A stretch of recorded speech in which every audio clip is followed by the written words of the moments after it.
Welcome to the Harmony Channel. Jason Whitlock and my Ace Boone Coon. Is that Ace Boone? Let me look that up to make sure I'm not insulting Shamika. My BFF Shamika Michelle joining me is Ace. Oh wow, Ace Boone Coon. That is bad. Shamika.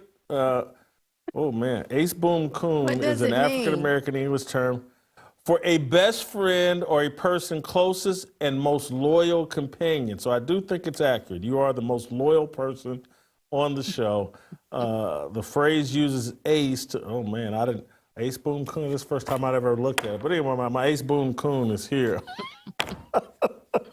I guess we can get away with saying that, Shamika, just like Druski, the internet comedian sensation who's really going mainstream. He's getting in movies. I saw him on First Take. I've seen him everywhere.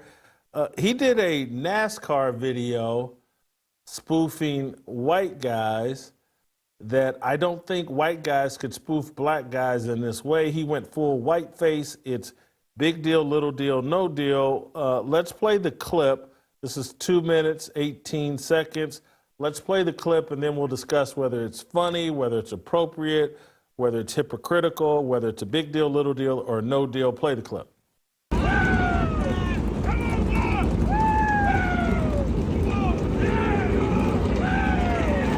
Here's the love, here's the honor. If you can't come in her, come on her. Yeah!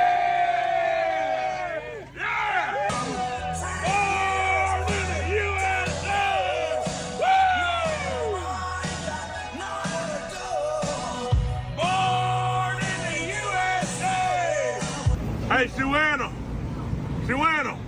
She's not listening. Hey, come up. You need to listen to your nana. Go ahead, baby. 6 o'clock. Girl, you crazy now.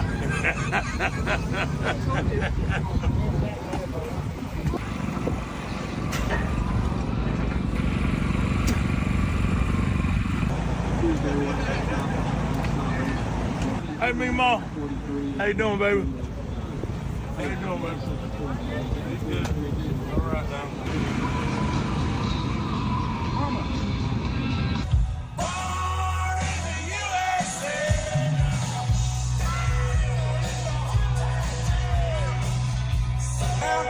Hey, you lost, boss? No, I'm going to the race. What race? NASCAR race. You going to NASCAR? Yes, sir. A little bit. You ain't lost, is you? No, I'm good. I'm going to the race, sir. Sure about that? Yes, sir. Find something safe to do, boy. Yeah. If liquor don't kill us, pussy must.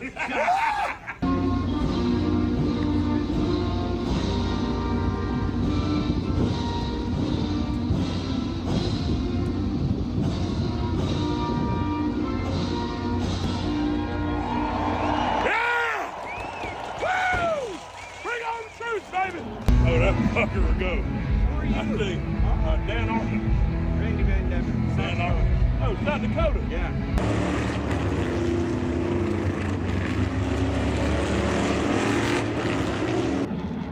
Damn right. Proud to be American. All right, let's start here. Can we put up a regular picture of Druski for people that may not know him, haven't seen him, didn't catch him last week on First Take? Yeah, so there's Druski, as I'm sure looks like some sort of African American to me, but plays black for the internet, I'm sure. Anyway, Shamika, let's start here. Is the skit funny? And if so, on a scale of 1 to 10, 10 being the highest level, what level of funny is this? I guess I would give it about a 4 or 5, Jason, but I have a very weird sense of humor, so it's a lot of things that I don't find funny, and then there are things that I absolutely crack up at that people say, that's not funny, but it's hilarious to me. So I'm not the right person to judge the level of funny because, like I said, I'm very weird when it comes to my sense of humor. Yeah, I would call this a 2. in terms of humor. And there was one joke early that was really blue and inappropriate that I have to admit I found funny. I didn't hear it the first time I heard it, but it's a very inappropriate joke, but it did make me laugh. Other than that, I didn't find this funny. I found it more intentionally provocative and just trolling. Hey, I'm gonna do whiteface, and white people can't do blackface, and I'm going to portray a white redneck in the worst way possible. And so I didn't find it that funny, and I found it as like, hey, I have privileges. I can do things that white comedians can't, so I'm going to do it.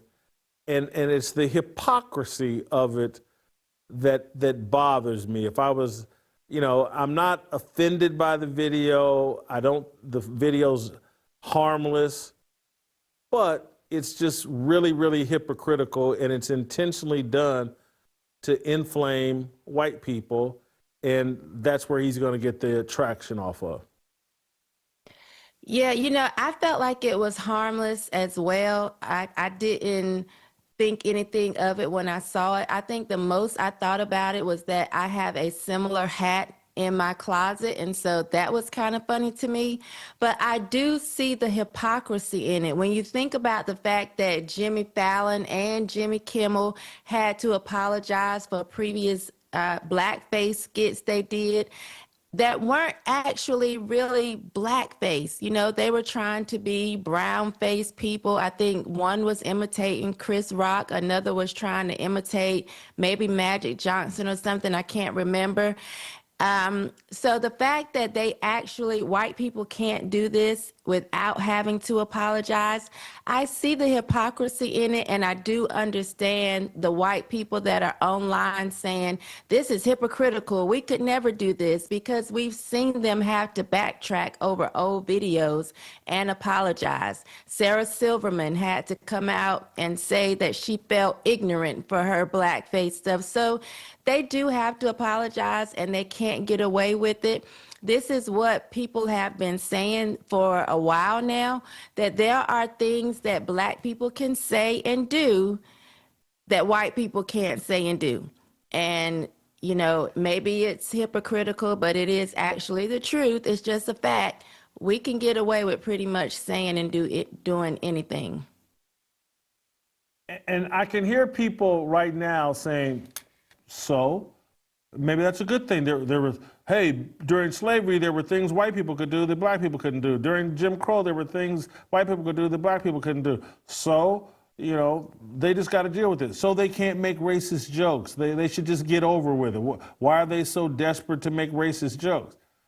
Why is Druski? Why are you interested in laughing at them?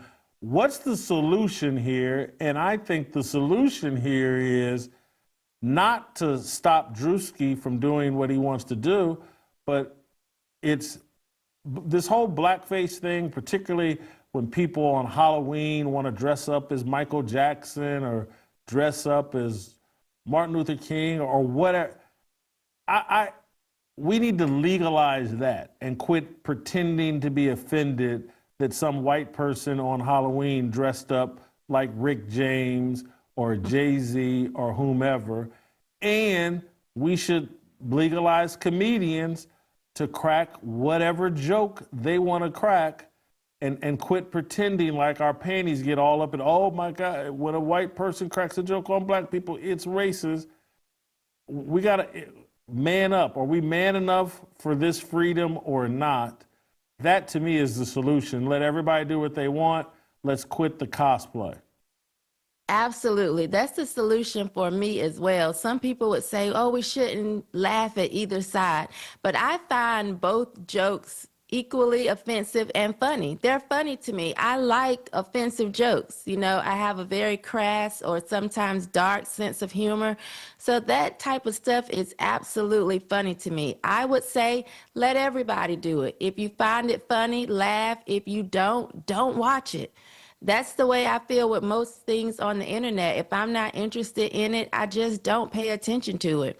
But I think everybody should be allowed. And again, I see the hypocrisy in it that they get so offended when someone white tries to do the same thing. I don't get offended at monkey jokes or usual suspect references. I see all of that type of stuff online. Let them do what they're going to do and laugh or not, but let everybody at least attempt to say something funny. I'm about to contradict myself a little bit because I'm saying, hey, what Druski's doing is harmless. I don't think these jokes, particularly when executed in a real way and they speak to a real truth, because as we were talking this morning, it's just like Druski, this redneck guy that's in his car or standing somewhere and just spitting at the feet of black people. The reason I consider that harmless is because that's not a reflection of reality. Good old boy, redneck guy who may be racist, He's not looking for that type of smoke, that he's not trying to trigger a physical reaction or a conflict. He might he might use the hard R behind someone's back. He may get heated and use the hard R in a confrontation, but just, hey, someone's walking by and I'm gonna spit at their feet. That's not what's going on. And so that's why I call it harmless, because it doesn't get at any truth. And good comedy really isn't harmless. It has a purpose. It speaks to a greater truth. And so and that's why I almost thinking like it would be healthy to legalize black and white comedians to get at some of the truth here of irresponsible parenting of kids, irresponsible producing of kids. If somebody wanted to do blackface and show overweight women in Lululemon pants like they got bodies like they are a supermodel, I'm all for it because it gets at the truth, and maybe it will, running around with your pants halfway off your butt. People should be able to ridicule that. Maybe it would put a stop. We should be laughing at guys that are making it harder for them to walk because their pants are hanging off their butt. I mean, I just who wants to go to all this effort when you got to walk in a funny way just to keep your pants up? I would love to see some truthful comedy that isn't harmless, and maybe it would be a good way of producing better behavior if we were laughing at the right misbehavior. Yeah, I would love to see someone white imitate a black woman standing in McDonald's, knocking all the stuff off the counter and upset because her fries weren't hot. I would actually laugh at that, and maybe it would allow them to take a step back and say, wait a minute, we need to get ourselves together because this just isn't cool.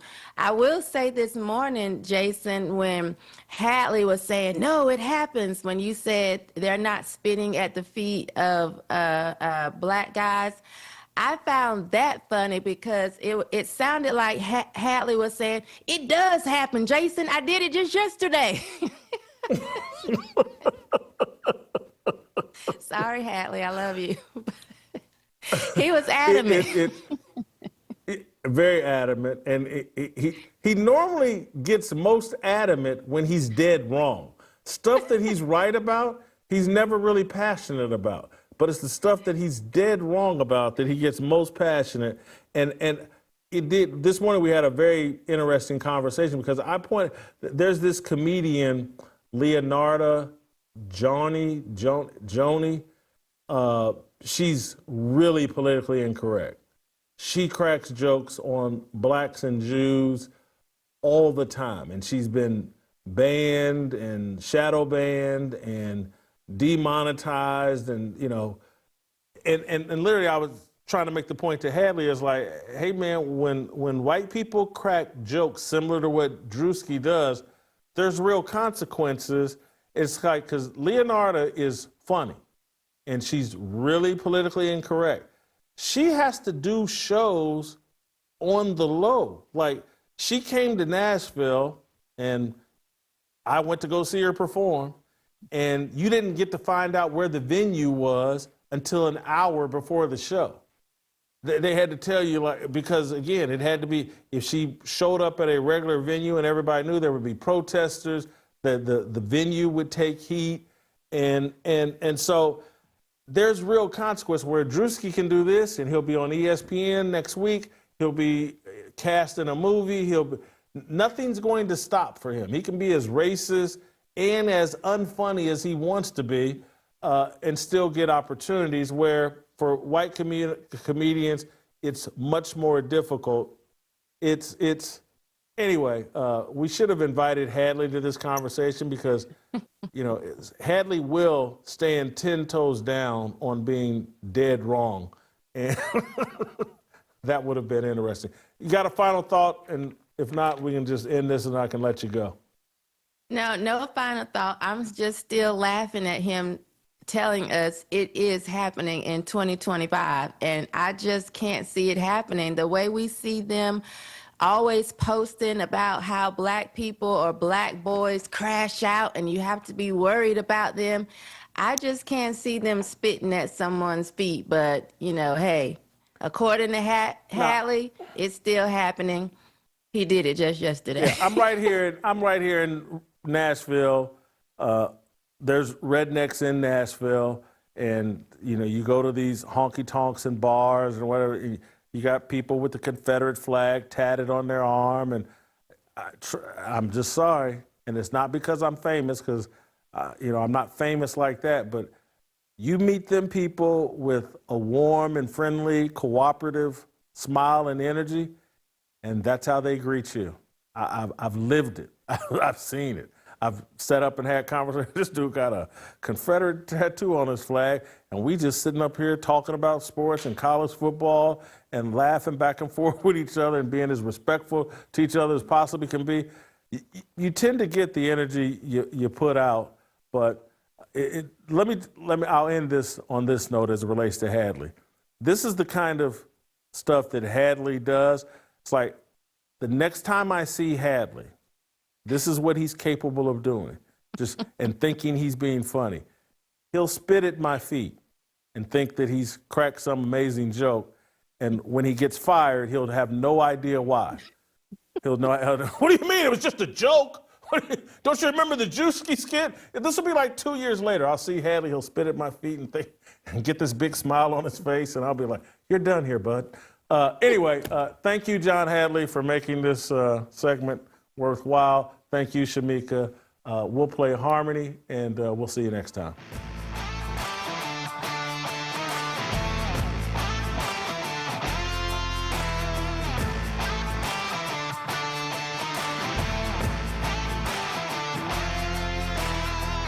How did we end up so divided? Stop fighting and stand tall. We used to be a nation, one united. Now we're headed for downfall. God, let your light shine down.